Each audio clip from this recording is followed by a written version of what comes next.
A look of indignation passed over Mary's face, which solidified to imperiousness. She turned on her heel then, over her shoulder, shot back, "You ought to know. My Aunt Muir did not approve of you feeding the children on our progress. Only a savage, ignorant Saxon would behave with such poor manners." And, maybe because she knew Osrith was capable of physical response, Mary skipped off back towards the door, haste in her steps as her thick, black hair swung about her shoulders. 88,888,888. A horse this time carried Osrith south with the royal party. Green landscape surrounded them as they followed the royal party, low, undulating ground, softer rises and falls than those around Oyer. St. Comsil was born here, in the mid. Tadg was telling Domhnall's warriors. Some say, even a team here. But, what is it? Asked Fergus. Ah, well, you see now, Tadg replied. You have done, do you not? For when Lord Domhnall becomes king of the Gales, and Scon, Finolai chipped in, drawing his horse slower, to talk as the road curved leisurely around another gently rising hill. Scon is from where the Picts have long took their kingship. Domhnall will have to take both. You'd know about Domhnall taking things, Fergus chipped in, impertinently. Osrith shot him a glance, just as Finolai launched an apple pip at him. How will we know team here? She asked, changing the subject. What does it look like? It's a knock, Tadg replied. I have only ever seen it once, but it rises above the ground in all directions. There are 5 roads leading from it and to it. Fergus laughed, to which Tadg replied, of course. We have followed the way from Doir itself, through Armagh and Kells. Our way is no accident. Osrith found herself looking over her shoulder. Whoever had built these roads, then, knew about the geography of Irian. To her, the green rolling hills all looked the same to her. I have been to only one ceremony that was Findlaitch's wedding to Muir in Jinsenid, the same lady who will be wed tomorrow. There is a long, narrow road with oak planks on it, which we must all take to follow her. There are hostages taken and placed on the hill. Hostages? Asked Finolai. Merely ceremonial, nowadays, to ensure no one backs out of the wedding contract, and to prevent interruptions of the synod as they decide the next High King. Laws are passed, prisoners are executed, or pardoned. He clicked his horse a little faster to keep up with the rest of the warriors. Osrith did the same, clenching the reins as her mare picked up speed. We will eat at the Teach Myoch Huarta banqueting hall? Transoted Fergus, interested. The food will be good. Don't get big ideas, little man. Tadg laughed. It is a big area next to the Leafl. We ate the last time, but the best food goes to our allies, to keep them our allies. Treachery, declared Finolai. It has not been held for many years now, though. Tadg continued, the Norse have occupied our warriors. And, of course, if Flann Sinner wants to become High King, he will have to marry Maeve, as well as Muir, at the Leafl, the Stone of Destiny. It howls 3 times when the correct king has been elected. Maeve? Frowned Fergus. The goddess of the land, Finolai scoffed, rolling his eyes. Another pagan ritual that Christians still follow, and a howling stone. Tadg turned on him, rounding his horse in front of Finolai. So, the footprint at Dunad was planted by Christ Jesus himself, was it? And you ignore the power of the Sihat Samhain? Tadg's pale face reddened as shot hot words to the Gaelish warrior. I was here last time, I heard it. Must you argue? Fergus complained, butting his horse between Tadg's and Finolai's. The 2 warriors backed away from Finolai, then took up the path again, wordless, but annoyed. There was silence for a while, as the royal party rounded another soft curved hill. Osrith was behind again, and keeping up with their warriors was beginning to be an effort. So, she was surprised when Constantine and Domhnall flanked her. She smiled at them, grateful for a change of company from the squabbling warriors. It's been a long day, and tempers are difficult to keep. Domhnall nodded towards his warriors. Within the hour we will be there. He smacked his horse's reins and brought the animal to a canter, easily catching up with Finolai, Fergus and Tadg. You have ridden well, Osrith, Constantine remarked. "And we are nearly there. We will camp and we will eat well." "In the banqueting hall?" Osrith asked. Constantine narrowed his eyes towards her. "You know it." "Of it. Tadg told us he has been there before." Then, a thought occurred to her, and she frowned back to the prince. "Tadg spoke of hostages held at a hill." "Constantine, what do you know if it?" At her serious face, the boy laughed. "It holds people to guarantee loyalty to the next High King." But Osrith continued to frown. "Are you and Domnall the hostages?" As the realization of the gravity of her question worked into his mind, Domnall's voice called, "No, Osrith." "Constantine, and we are merely spectators, witnesses to our aunt's marriage." Osrith turned her head slowly to her lord. It was the first time since finding her with Constantine that he had spoken to her directly. For once, Constantine sensed that she wanted to speak to his cousin and reined his horse on. Osrith slowed to a halt, as did Domnall. "My lord," Osrith began, bowing her head as she made to say her apologies. But Domnall nodded forward. She turned her head. In the far distance, a green hill rose out of the landscape like the sea kelpie, rippling the flat landscape around it. "Teamrack," Domnall pointed. Then, a rare smile curved his lips. "We will rest there tonight." He reached over to Osrith's horse, taking the rein. "I regret that I did not honor my vow, my lord," Osrith suddenly blurted out, unable to keep it to herself any longer. Domnall stopped his horse and looked at her as she bowed her head. "And I have no sword." The heir to the Pictish and Dulriadan thrones stared at her, then stroked the mane of her horse. "You will have one again, I am sure, Mosi Ra tilde cubed ga," he replied, having declared her his warrior once more. Then, he gave her a smile. "Grisort du tha tilde cubed in, ain is Osrith. I do not want to be left with camp space downwind of the horses." 88,888,888. The afternoon was hard work. Sun beat down as Finolai, Fergus and Osrith tramped between the carts, fetching greased linen, slinging it over trees and fixing it securely to the ground, assembling Domnall's chair of an ash set upon more greased linen, with woolen and linen bedding.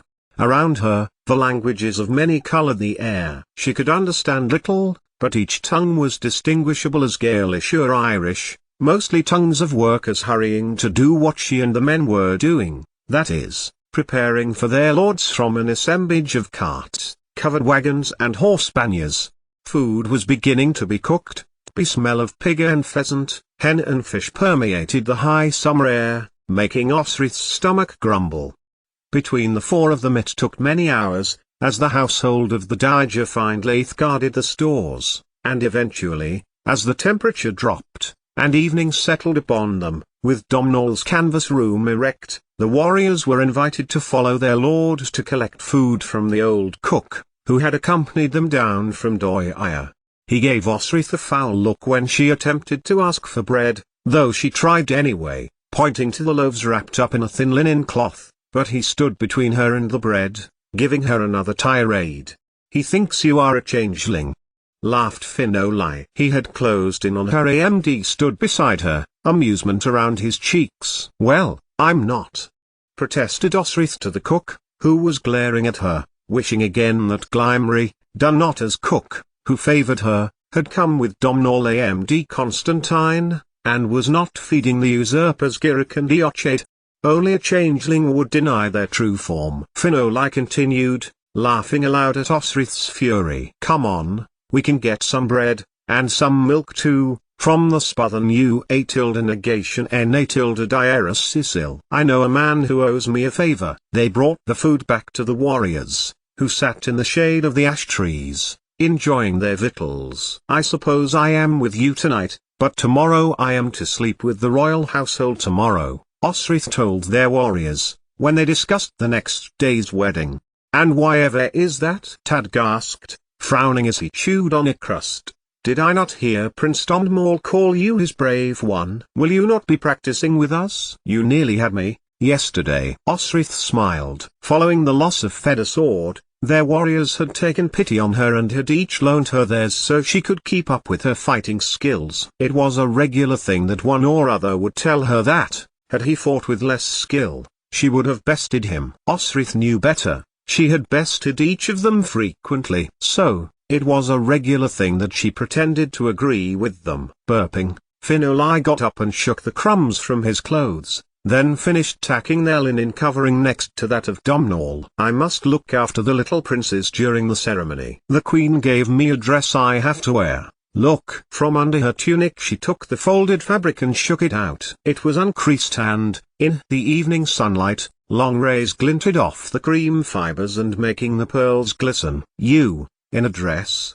Teased Finolai. Osrith kicked a stone towards him, as if in jest. But, the truth was, she hated dresses. She couldn't move in them to climb, or fight. The last dress she had to wear her uncle had brought to her 2 days before she would have been taken to Dunham to the Danenkjartan for his son in exchange for loyalty to Bibbenberg. She rolled it up quickly and lay it down on the thick, linen ground sheet, pulling off her sword strap and outer tunic and covering them over the dress.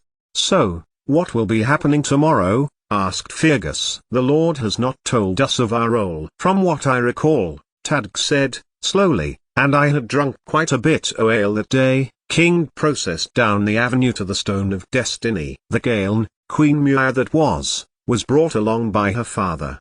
His fair hair blew around his head from the blustery wind, and the warrior pressed at his temples, as if to stimulate the memory. An abbot from Kells joined their hands and gold was given by Sainid Mac Alpintard, and, some less, was given to the Caelan. Then, we all drank and feasted, all night till the morning. The Beatilde inverted exclamation mark Lack and the Caelan are hand-wed too, o' course, so they make the most of it. He grinned. AMD winked at Finolai and Fergus, who blushed almost as red as his hair. Hand-wed? Osrith asked, as a young boy leading a donkey helped it pick its way between Domnall's tent ropes. Hand-wed, Tadg repeated, taking hold of the right wrist. The king of the south, who might, the day after, be High King, like his cousin, Tfindlaith, will marry the Dowager Queen. He pulled Osrith closer, his face suddenly taking on a serious tone. He looked right into her eyes, and gripped further up her arm. She in turn felt the urge to hold his. The young people, who want to be wed, will try it for 1 year, till the parley is held again here at Teamrack. Then, they will be asked again whether they want to stay wed. The Beatilde inverted exclamation mark Lack will look at the Caelan and say, I will be your fear as wed, until harvest next, be only in your thoughts, only in your heart and only a hand away. And then the Caelan says, I will be your bin as wed, until harvest next. Osrith found herself repeating Tadg's words, fixing his brilliant blue eyes with her own dull blue-green ones, be only in your thoughts, only in your heart and only a hand away. The world melted away. Locked arm in arm, Tadg and Osrith were the only 2 people at this ancient Irish ceremonial ground. Them, and the green earth, the Saich, and the old gods of the heathens. Come on, insisted Fergus, breaking the spell as Finolai mock applauded the happy couple while they unlinked arms and laughed. I'm still starving, and the night's roast should be ready. He pointed across the banqueting hall. We'll be on grease and crusts if we don't get a move on. Food and speeches filled the glorious summer evening. Their warriors and royals alike heard of the brave deeds of Flansinna against the Norse, and Sinchai told stories of the Iron Isles, of the Fyrdiag, Finn MacFion's Brad Anfizu and the Saich, and the gods of old. Just beyond Estby sun sank slowly towards the western horizon. Then, the night was filled with little dots of lantern light, and it seemed to Osrith as if the stars had tumbled from the sky to bring comfort and happiness to the myriad factions gathered at this old hill, as their ancestors had, from time immemorial. I reckon Flan will have to call on the Morrigan, Tadg said, as the 4 stumbled to where they guessed their tent was. Queen Mab was there tonight, as we hand-wed, he teased Osrith, who gave the Irish warrior a don't ever mention that again to anyone ever look. He grinned, then smoothed his fair hair with his hands as Finolai looked round with resigned uncertainty, thoughts of challenging his friend over heathen mythology far from his mind. We can sleep under the hedgerow, he suggested, as they stumbled about the campsite. Only if we can't find it, he added, hastily, as Fergus, Osrith and Tadg frowned at him scornfully. I know we are not downwind of the horses that poor Connor went to the guards of Flance Sinner's son. He will be in a foul mood tomorrow, then, Tadg remarked. Rumor has it, he hates his father so much that he is going to challenge him at the election of High King. Then Don Chada should be marrying Muir, Finolai said, shaking his head, and he's not, is she? He tripped over a rope supporting the corner of a canvas belonging to the farriers. One came out and grumbled loudly to him in word that, after a good deal of weak ale, Osrith could not discern, although she was sure one word had been Drach and another, Schnap.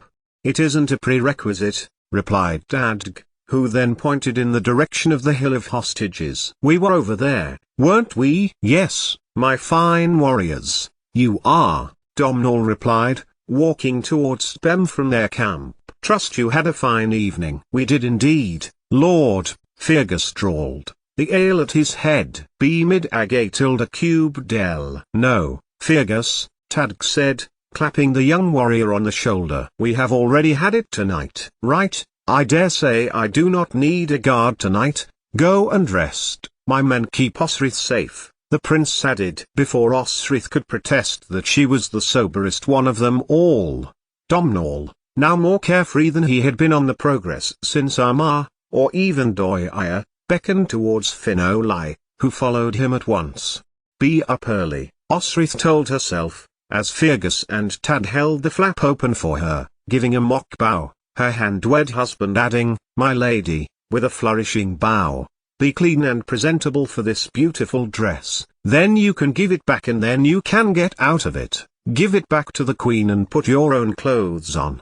It was late in the night, as the noise and the singing had begun to quieten down, that Osrith began to close her eyes. Go down to the sea, Osrith repeated to herself, go at dawn. Make sure you do not let the queen down. Much later, and a rustling came to her ears. She listened in the darkness to THW background noises. This, however, was not the faint undercurrent of a whisper. Nor was it Fergus, nor Tadg. Their exhalations of breath out of unison made it clear they were asleep. No, it was not the warriors. Osrith felt for Fedor sword by instinct, cursing herself when she remembered she was without it. Another creak, this time of canvas moving rapidly. Osrith was on her feet, arms out in the darkness to feel who or what was clearly coming in. Osrith, Constantine's voice hissed in the darkness. I need you, Constantine. She felt around in the darkness, and found his arm. Osrith, I need you. He groped for her,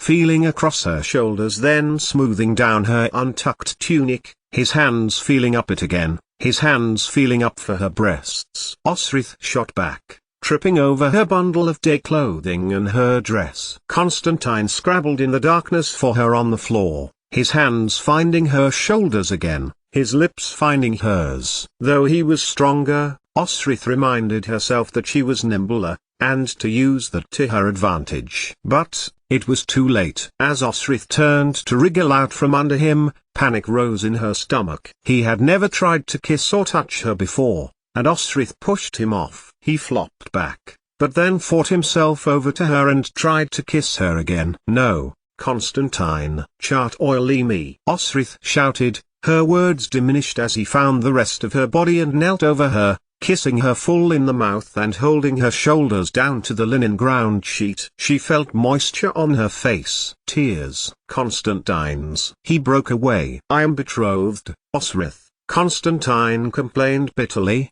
wiping an arm across his face. Domhnall too. But I do not want Ira, I want you. Constantine, Osrith interjected. I cannot marry you. I will not marry anyone. And, a jest of a thought played around the periphery of her consciousness which reminded her, you are already, for a year. Then, just come with me, be with me, Osrith. There was triumph in his voice, as if he had just thought of a brilliant plan. I have seen you looking out to sea. We could go to sea. No, Constantine, Osrith protested, still struggling, but failing to remove herself from under Constantine's body. You will be king in Alba one day. I am your companion. At this, His eyes widened and he began to kiss her, roughly. "Your champion. I fight for you, nothing more." Osrith managed, jerking her head to one side. "Come on," Constantine growled, his weight suddenly lifting off Osrith. She fought to get from his grip,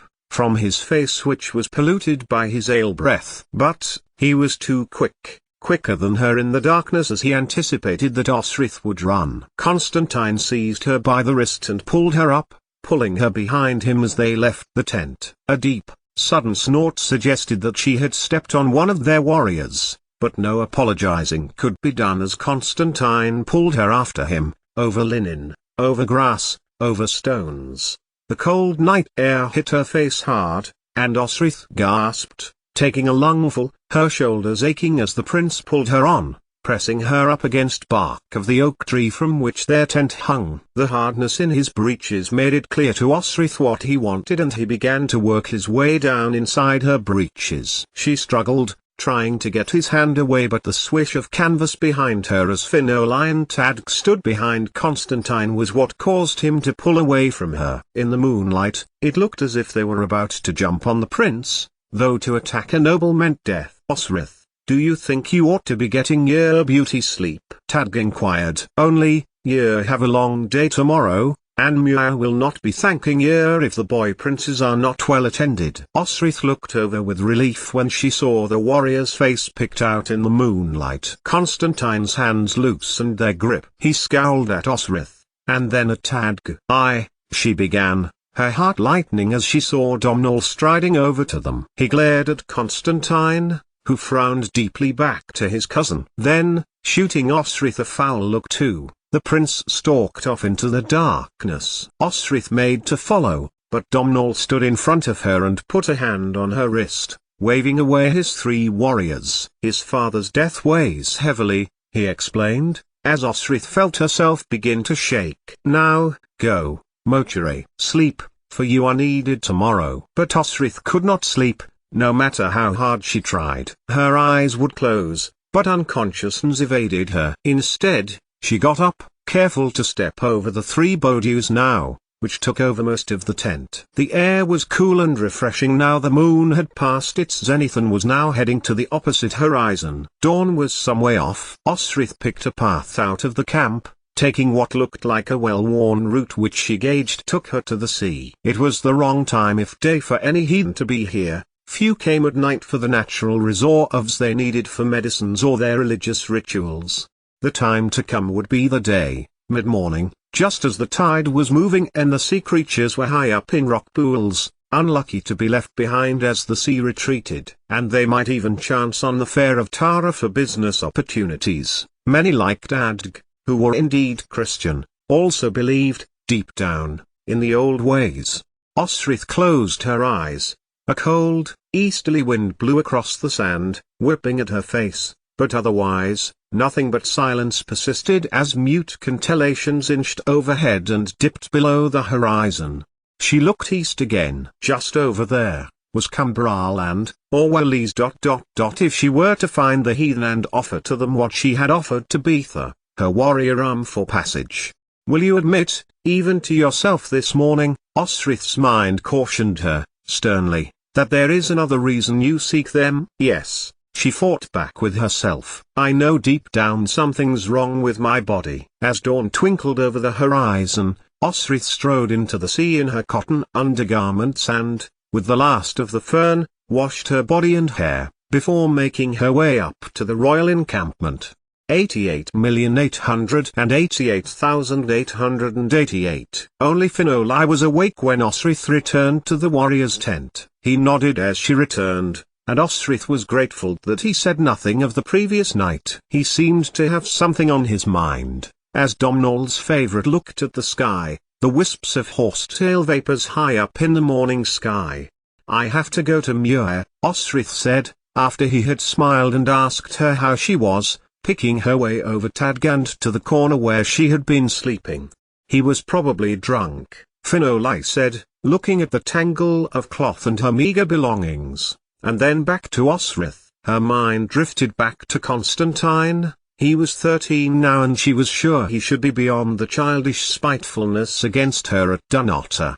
She said nothing, though, as she knelt to smooth over the greased linen, covering the green tufts of grass and soil. The dress was not torn, she held it up to the light streaming fiercely through the opening of the canvas and at its rich fibers. Osrith did not want to put it on. It was only a dress, but to her, the weight of it, the restrictions it put on her movement loomed heavily. It was a garment to show her off in, like a relic, to be admired and handled. Finoli watched her, then got to his feet, misunderstanding her hesitation. Go. Over there. The others sleep. You deserve to wear beautiful things. Do not insist you go in your fighting clothes, Osrith. He pointed to the corner, lowering his voice and leaning towards her ear. I, unlike other men, will not get excited by your naked body. He stepped forward, and I can do your hair for you too. Now you've washed it specially, I can see. He looked about her head. I did the horse's tails. Osrith laughed at her friend's seriousness. Finoli laughed too,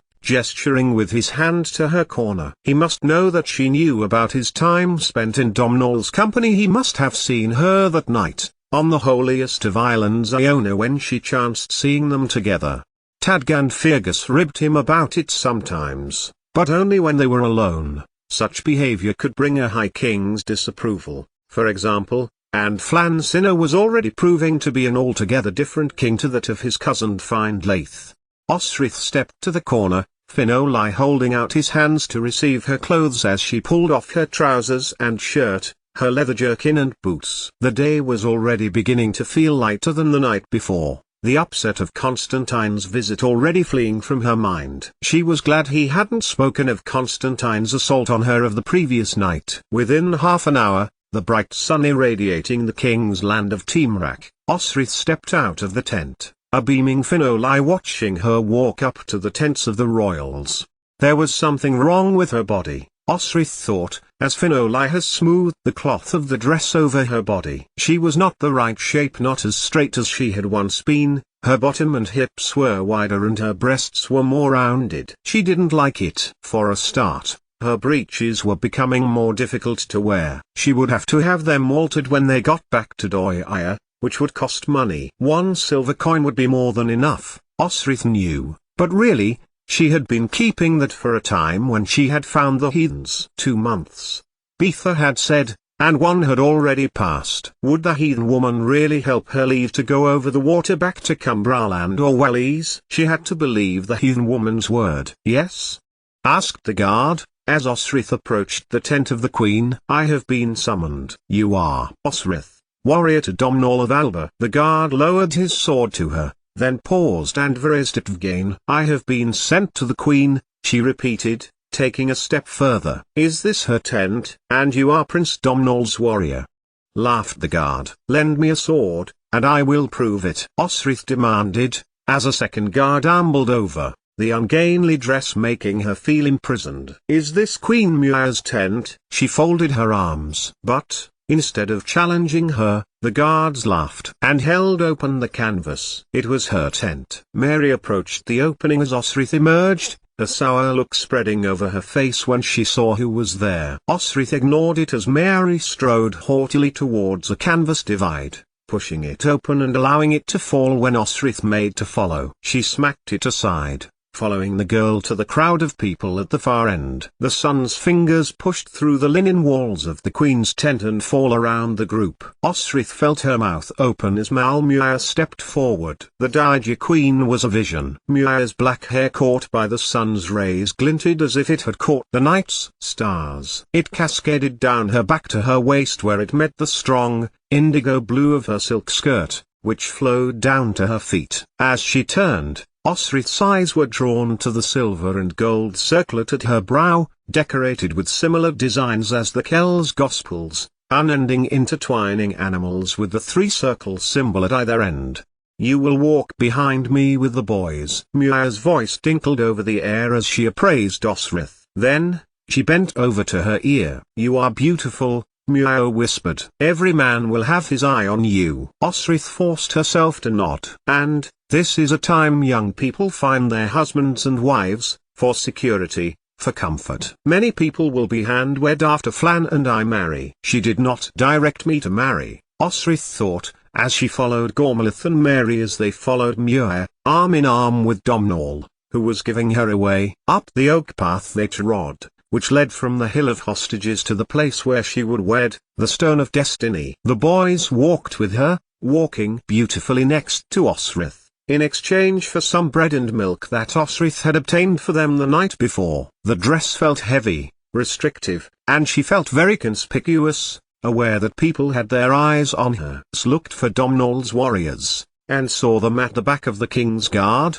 Constantine with them. Osrith found that she was glad to see the prince. He caught her eye, his mouth flickering up at the corners. Osrith recognized this tiny gesture as one of Constantine's ways of apologizing without actually apologizing. He would do this when he had been caught playing a cruel trick on her, like hiding Glymery's ingredients and blaming her or locking her in the guardhouse for 2 nights. He had put the night before past him, then, Osrith thought. So should she, and when she was free from this wedding party, she could relax a little with the warriors. She caught Finolai's eye too, as the procession drew nearer. His was a reassuring glance, and Osrith smiled at him, her heart lighter. Oh, to be out of this beautiful dress and be in her warrior clothes again. The sun was directly overhead as the abbot of Timrak heard their words of loyalty and union, to one another and to their kin, of the UNA tilde copyright Hill and A tilde Pin, and bonding the Midlands to the north. Flansinna had to stoop to kiss Muir, his long, flame-red hair brushing her cheek as his huge hands held her small, milk-white ones. They led the procession to the other side of the Liufa tilde inverted exclamation mark heel, as men and women, boys and girls stood opposite one another, each in turn saying the words that she and Tadg has spoken. I will be your Firas wed. I will be your Binas wed.